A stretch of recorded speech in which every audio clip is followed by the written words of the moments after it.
After 26 years as a nurse, Annick Picard was looking forward to retiring in 6 years' time. Not anymore. France's pension reform means she's going to have to work longer. Today, she'll be on strike. Cette réforme est injuste, elle ne tape que sur les petits employés et pas sur les gros. This reform is very unfair. It only affects salaried workers and not big shareholders.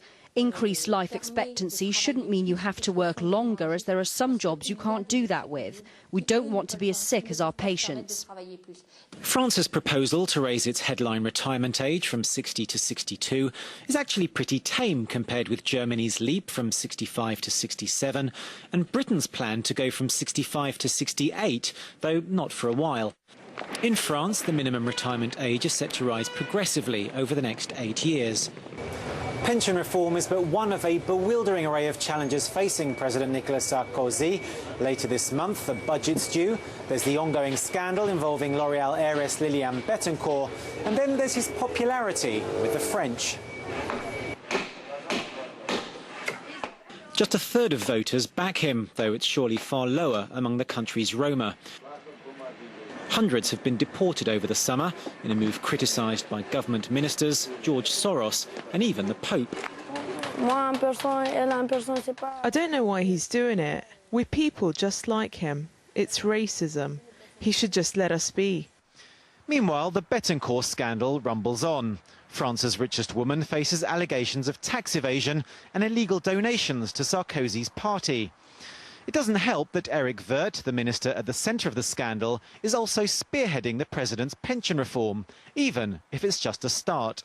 This is so symbolic that this strike is also the symbolic answer to this symbolic reform, but I'm confident. So too is Annick. Together with striking transport workers, teachers and civil servants, these nurses could well end up inflicting serious political injury on an already ailing president. Well, for an inside look now, the impact these strikes are likely to have, I'm joined live from Paris by Francois Brounais, Regional Managing Director at Haworth, a firm that designs offices. So, Francois, tell me, how many of your workers are striking today?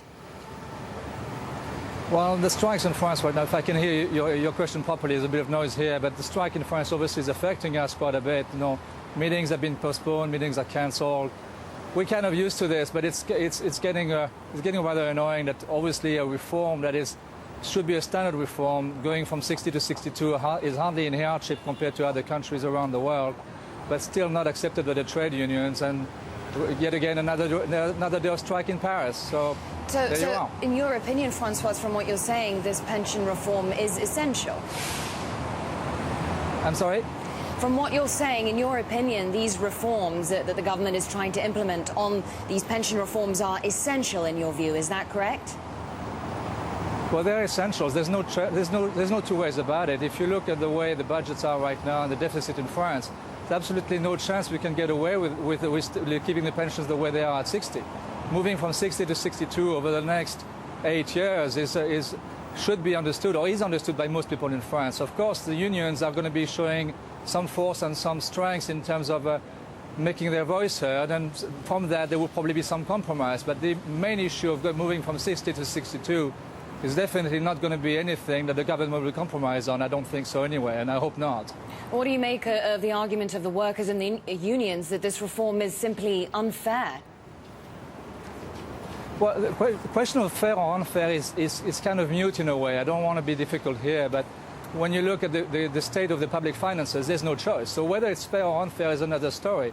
It's important, however, to consider some of the specific of some of the people who've been working for many, many years, and some of the work where hardship is definitely an issue. So in that respect, I'm sure we're going to see some compromise to come from those levels where hardship will be understood and integrated into the calculations, so that some part of the population will be able to have what would be considered as a normal thing. So yes, there will be some movements, I'm sure, and I hope anyway there will be some, for those people who would need to have that movement done. You know? And very briefly, Francois, you were saying that these strikes could result in a compromise.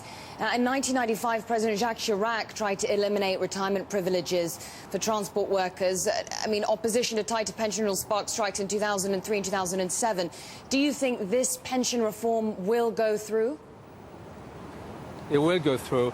You know, it is true that in the past, everybody has expected that the government would come back from major reforms by striking, by showing a strength in the streets. You know, I think governments in the past have given the chance to that happening all the time. You know, this is not a reform we can get away with. This government, I think, is here to make that reform happen, and it will happen. Francois Brounais in a very noisy Champs-Élysées. Thank you so much for your time. Appreciate it.